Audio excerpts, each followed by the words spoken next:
हराम कमाई का पैसा आप मस्जिद में लगा सकते हैं कि नहीं लगा सकते हैं। यानी कि कोई ऐसा शख्स है जिसके पास में जुआबाजी का पैसा है, यानी जुआ खेलता है और वो उसके पास में पैसा रखा हुआ है, या कोई ऐसा शख्स है जिसके शराब के ठेके चल रहे हैं और वो शराब फ़रोख्त करता है, शराब बेचता है, उसके पैसे रखे हुए हैं। क्या कोई ऐसा शख्स है जो सूद खाता है और सूद खा खा करके उसने अपने पास में बहुत सारा पैसा इकट्ठा कर लिया। और ये जो बातें मैं आपको बता रहा हूँ ये आज तकरीबन उमूमन देखने को मिल रही हैं। ज़्यादा से ज़्यादा लोग इससे जुड़ रहे हैं, यानी शराब बेच रहे हैं, जुआ खेल रहे हैं और साथ ही साथ में सूद खा रहे हैं। और जो गांजा वगैरह बेचा करते हैं उनके पास में भी ये पैसा हुआ करता है। क्या इन लोगों का पैसा आप मस्जिद में लगा सकते हैं कि नहीं लगा सकते हैं?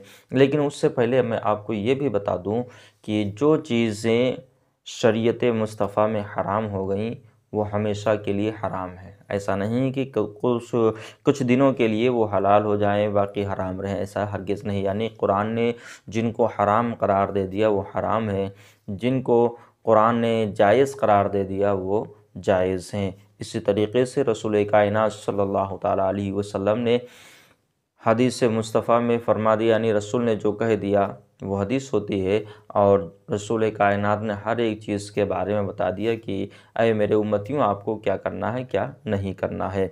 और रही बात शराब की और जुए की बात, यानी ताश की बात रही और शराब की बात की रही और साथ ही साथ में सूद की बात रही, तो सूद के बारे में, शराब के बारे में और मुर्दार का गोश्त खाने के बारे में, वो जानवर जिनका गोश्त खाना जायज़ नहीं, इन सारी चीज़ों के बारे में अल्लाह रब्बुल इज़्ज़त ने कुरान मजीद में बड़े ही तफसीर के साथ में ऐलान फरमा दिया, बंदों को हुक्म फरमा दिया है कि तुम इससे बचते रहो। और सूद के लिए बड़ा ही ख़तरनाक अज़ाब आखिरत में होगा। ये भी वो हज़रात याद रखें जो सूद खाया करते हैं। अब इनके पास में पैसा इकट्ठा हो गया, यानी सूद का पैसा इकट्ठा हुआ या ताश का पैसा इकट्ठा हुआ या शराब बेच करके उसने पैसा इकट्ठा किया, जुआ खेल करके उसने पैसा इकट्ठा किया। अब मस्जिद की अगर तामीर हो रही है, मस्जिद अगर बन रही है और जो मस्जिद को बनवा रहे हैं ज़िम्मेदार हज़रात वो जानते हैं कि फ़लाँ शख्स सूदखोर है, वो जानते हैं कि फ़लाँ शख्स शराब नोशी करता है, शराब फ़रोख्त करता है, और फ़लाँ शख्स जुआ खेलता है, जुआ क्या पैसा उसके पास में। ये जितने भी मस्जिद के देखभाल करने वाले हैं, जो मस्जिद को तामीर करवा रहे हैं, जान रहे हैं।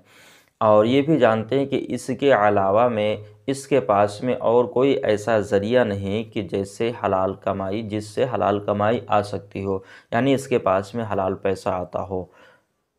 ये यकीन हो जाए कि हाँ इसके पास में हलाल पैसा नहीं आ रहा है और सिर्फ़ व सिर्फ हराम ही का पैसा इसके पास में है, तो उससे मस्जिद के लिए चंदा लेना या उसका पैसा मस्जिद में लगाना या ले करके लगवाना, ये दोनों चीज़ें नाजायज़, यानी ख़ुद ला करके लगाना तो ख़ुद गुनाह में मुब्तला हो जाए कि जानता है कि इसके पास में सिर्फ हराम काम करता है, हराम ही का पैसा, और फिर हराम का पैसा ला करके मस्जिद में लगा रहा है।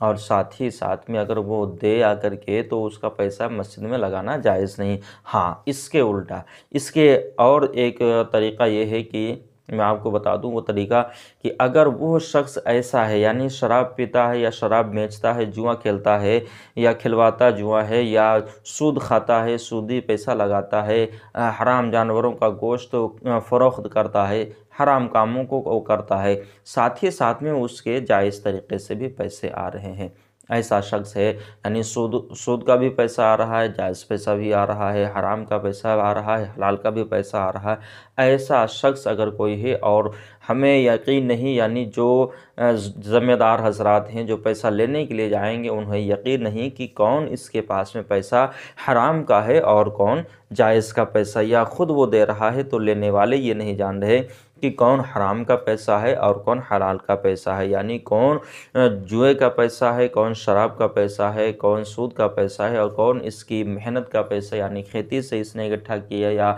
मजदूरी करके इसने इकट्ठा किया या इसके बच्चों ने कहीं जा कर के काम किया और वहाँ से पैसा लेकर के आए इकट्ठा किया, यानी ये कुछ भी पता नहीं।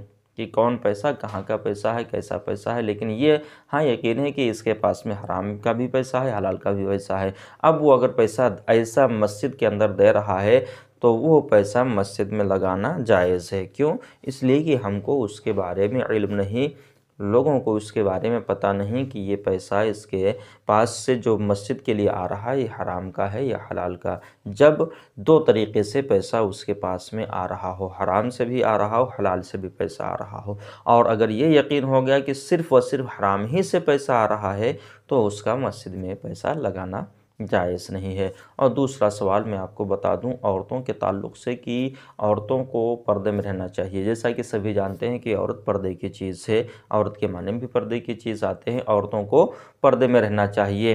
दूसरा सवाल ये है, क्या औरतों की जो आवाज़ है इससे भी पर्दा किया जाए?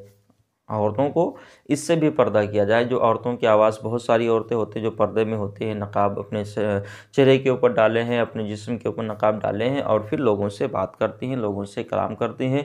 तो क्या सिर्फ़ चेहरे ही का पर्दा है या आँख ही का पर्दा, जिस्म का पर्दा है? क्या आवाज़ का पर्दा है कि नहीं आवाज़ का पर्दा है?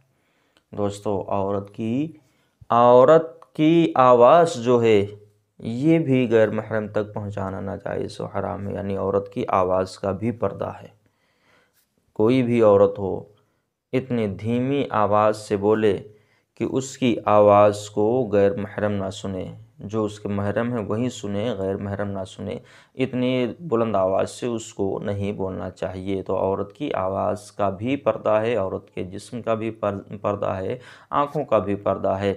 दोस्तों, उम्मीद है कि ये सारी चीज़ें मैंने आपको जो बताई हैं आप बखूबी समझ गए होंगे, और अगर आप समझ गए हैं तो एक वीडियो को लाइक कर दें, शेयर कर दें, और चैनल पर अगर आप पहली मर्तबा आए हैं तो सब्सक्राइब कर लें। मिलते हैं दोस्तों किसी अगले वीडियो में, तब तक कि अस्सलामु अलैकुम वरहमतुल्लाहि ताला वबरकातुहू। हाँ, एक बात मैं आपको ये भी बता दूं, अगर आप भी कोई सवाल पूछना चाहते हैं, उसका जवाब चाहते हैं, आप कमेंट में पूछ सकते हैं। इंशाअल्लाह रब्बुल इज़्ज़त पहुंचाने की आप तक कोशिश करूँगा, वो भी वीडियो के ज़रिए से। मिलते हैं दोस्तों अगले वीडियो में। अस्सलामु अलैकुम वरहमतुल्लाहि ताला वबरकातुहू।